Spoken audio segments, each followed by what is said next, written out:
Hello friends, welcome to this JCA Ecosystem channel. Today we are going to discuss the topic of free energy. Once again, one of our subscribers sent me a video asking me to comment on a free energy system, and well, I thought I would make some explanations. It is very difficult to have an opinion against other colleagues who make videos or talk about free energy, and they may get angry or offended, but what we simply want to do is exchange knowledge, and if I am wrong or if the people who make these devices are wrong, well, we will continue to improve. I have a lot of respect for all those people who research and try to produce new things, because that is the way to increase knowledge and grow. Well, let's get to the point.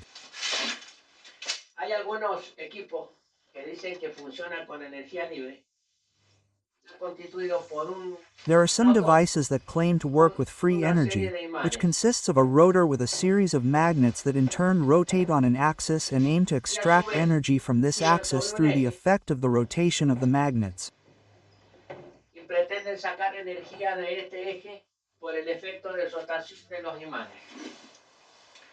How do they make some of the videos?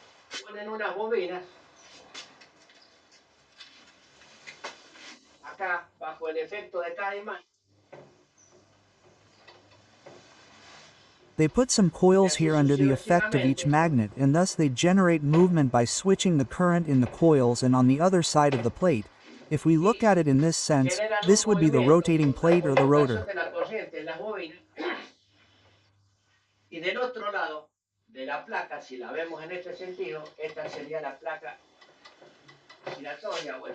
They also put some coils on this side and some on the other side, which are these.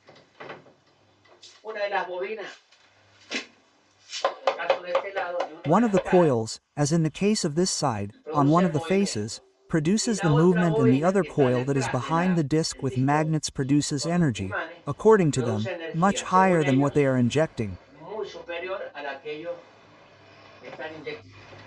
In reality, that is where they make the mistake. They remove the core, the internal core of each coil, to prevent the motor from stopping when it is turning. We are not going to talk about laws such as Lenz's law or the FCOL law, which talks about all that type of inconvenience. We can talk about it at another time.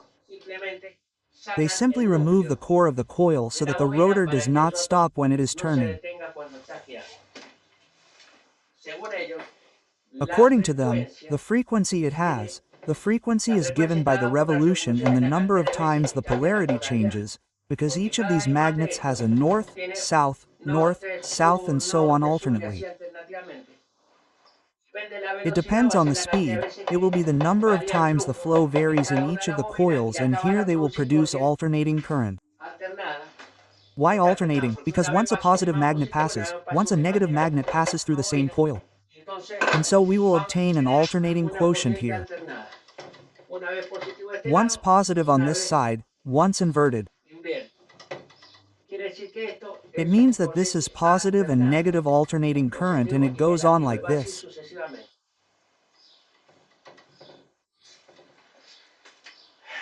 Well, according to them, by increasing the frequency, the secret of this system is because they do it at a very high frequency, and that's where poor Tesla comes in, who they use for any questions. They put Tesla, like the, I admire Tesla very much.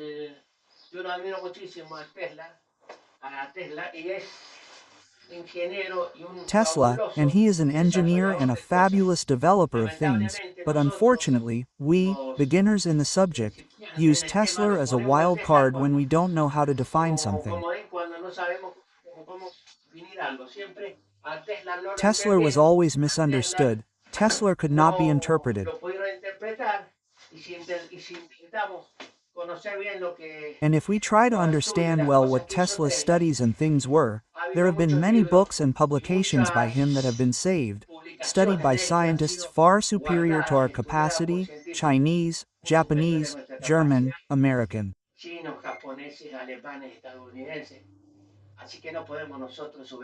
So we cannot underestimate everyone who studied Tesla with more knowledge than us and quickly include this in Tesla's physics and there. No more, you don't understand, he is an idiot. We use poor Tesla for all these types of things. Now I'm going to continue with this. If this rotates by the effect of each of the coils, on the other side of the plate there is another group of coils that receive induced current and theoretically what they generate is greater. Why is there confusion? I'm going to try a little spot here.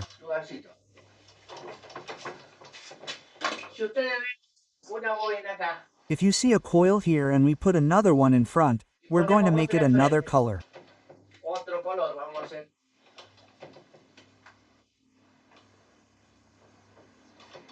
And here we vary the current whenever it varies when the current is continuous. The field is continuous and nothing is transmitted to the other side. We vary it from positive B to negative B. A magnetic field is generated on this side that also influences the other coil and the same current is replicated on this side. When it's positive here, it's also replicated there. But that's a principle that all scientists are familiar with. There's induction from one coil to the other. Why do I say it's familiar? Here we have a transformer. This transformer has one coil and another coil above it. It's exactly the same drawing that I made on the board with the difference that one is mounted on top of the other so that the induction is perfect, but here it doesn't generate any energy at all. Why? Because the energy that it applies to the primary is the energy that is transmitted to the secondary. The transformer is the motor or the most efficient one because there's no movement here, there's nothing. Let's go back to the board. I want you to be able to understand it more or less, and I hope I can manage to do it. In this case, the energy system aims to extract energy from the shaft. Here, when they apply current to the motor coils, as they call them, they first apply it with a battery. They already extract energy from a battery. Put a battery in, they extract energy for the motor coils. If that energy comes from a battery, it doesn't work because it has to be switched to make the rotor of the magnets turn. When switching, it also switches the magnets. This switching is done through an electronic circuit or contacts or switches. In this case, they used an Arduino board, which is also a well-known electronics, which is a switch or a microprocessor where you can program pulses. That's another story. But the fundamental thing about the battery, they extract energy from the battery, switch it with the Arduino and make the disc turn with the magnets. Well, perfect, that's it for now. On the other side, they put a coil exactly opposite, creating this effect, which is the same effect as a transformer, and they remove the core. Why do they remove the core here? Because theoretically they say that the magnet slows down when it passes through the core. Well, I'll explain why the core is used later. I know that the core won't slow down, but it won't induce perfectly either because what the core does is improve the induction of the air so that the lines of force, here in this case there is air, are harder to circulate than if it had a metal core. Well, we're going to remove it. We put the coil on the other side. I'm going to draw them in green. These coils that I draw are exactly below each of the motor coils. I'm going to see if I can clarify it here because I'm getting an overflow here. Here comes the magnet. I'm looking at it in this direction. This is the axis of the motor. Here I have a north. And here I have a south and so on successively. Here there is a coil. Let's suppose that this is the motor coil. On the other side, they put the coil that they intend to extract current from this side.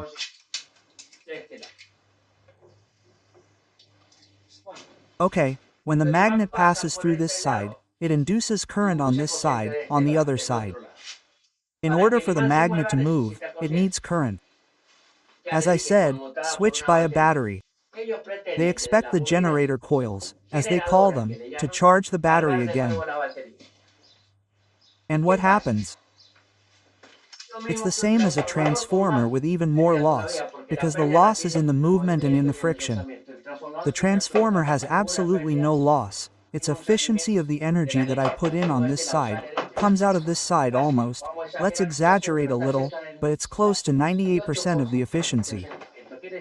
That means that if I put in 1 W on this side, a little less than 1 W will come out, 0.8 on the other side. If I put in 10 W, 8 W will come out here, and it has loss because there is no movement and they are very close together. The losses are on the other side, in the conductor and a little in the coils. In this case we have loss due to friction, and they expect to generate more current on the other side than what they are driving. Where is the mistake? Why do they convince themselves and try to continue with this system? Now I will explain why it is a coil. On this side, they put a coil, the motor, which consumes a current of 3 V. Well, let's exaggerate a little. Let's put 10 balls, I'm going to put 6 volts. And in the coil it is a generator, it takes out 12 volts. The tester says, here there are 6 volts and here I take out 12. It is generating. If I connect these 12 to the battery, it will charge more than the 6.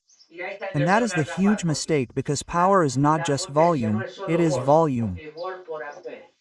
Generally, when they do this type of thing, they give it more turns and they spend years experimenting with a coil with 10 turns, with 100 turns, with 10,000 turns. The more turns I have, the voltage increases. Of course, if I measure everything by voltage between volume and volume on the other side, I say, there is more volume here. But if the power is half, versus when I have 12 volts here, it's not free. I get less amperage, and here I have 6 volts with more amps.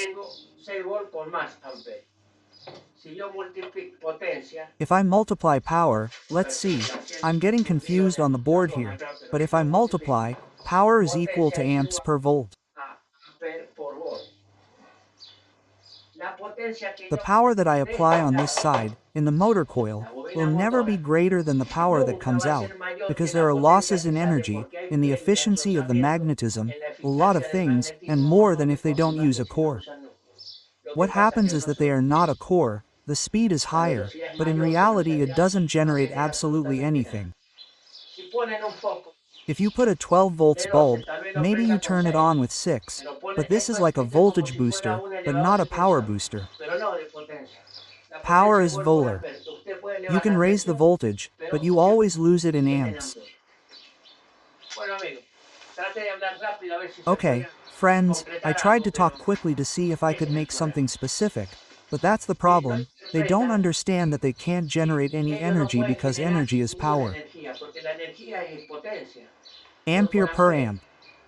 They consume an X amount of watts and produce another amount of watts, but they don't measure how many watts of input to see how many watts of output. Also, logically, if you have a bottle with 1 liter of water, you can't get 2L out of it. If you want to transfer water from one side of the bottle to another, you generally can't. If we were to use 100% of the water, we're going to get 1L, but some will always remain in the bottle. I'm going to have a little less than 1 LR. That's what happens here. When the efficiency is very high, we're going to end up producing almost what it consumes by what it throws away. Let's suppose that doesn't exist, but let's say we create a vacuum, something very well done, and we end up consuming the same from this side as what we take out from the other side. If we achieve that, we are geniuses, because the energy we are generating is what is moving here. It is never produced. And if I want to use the axis to gain power, to actually make an energy generator, to do work, I don't have the energy because it is already zero, it is almost balanced. As I mentioned earlier in some videos, like a pendulum. You move the pendulum and you think that the energy on this side is the same as on the other side, and no, it is always minimal. It will decrease and decrease until it stops. The mistake they make here is when they say, no, because the frequency begins to be justified by the frequency and by poor Tesla. The frequency is given by the rotation speed and the number of times the field inside the coil varies. Quote, they say, we work with 50 Hz and I work at 100,000 Hz. Well, when we use high frequency, what happens is a heating of the elements, which I will explain later. So, when we turn on a light bulb, the bulbs that turn on are the old bulbs that have a filament, and the high frequency produces heat and the bulb turns on due to heat. So, when we turn on a 6 volts bulb with a battery, and with this device with 3 volts we turn on a 12 volts bulb, all we do is increase the temperature of the filament, but there is no higher energy. That has already been done. For example, LED bulbs eliminate the filament because the consumption is the amount of heat in the filament of a bulb is equal to the intensity squared. That is heat. It is equal to heat. It consumes a lot to heat the filament, and the filament produces light. If you use high frequency, the filament heats up faster and lights up more. The only thing we have achieved is to improve efficiency, which in an old bulb had very poor efficiency. That is why instead of using filaments, gases are used. Use high frequency generates an internal vibration in the atoms and that produces a strong light. And we say, well, if we compare the light generated by an old light bulb with a current one, it's the same and the consumption is less, but we don't generate any energy. The only thing we generate is improving the efficiency of a light bulb that was not efficient. Well, the same thing happens. I'm not going to make it any longer because I don't want to make a long video. I repeat, I really like people who have experience and are testing with trial and error, but sometimes I see videos where I should give my opinion, which is like the one I'm giving. I could be wrong, I don't think so. And let's all talk about it. The point is not that my opinion is the only valid one.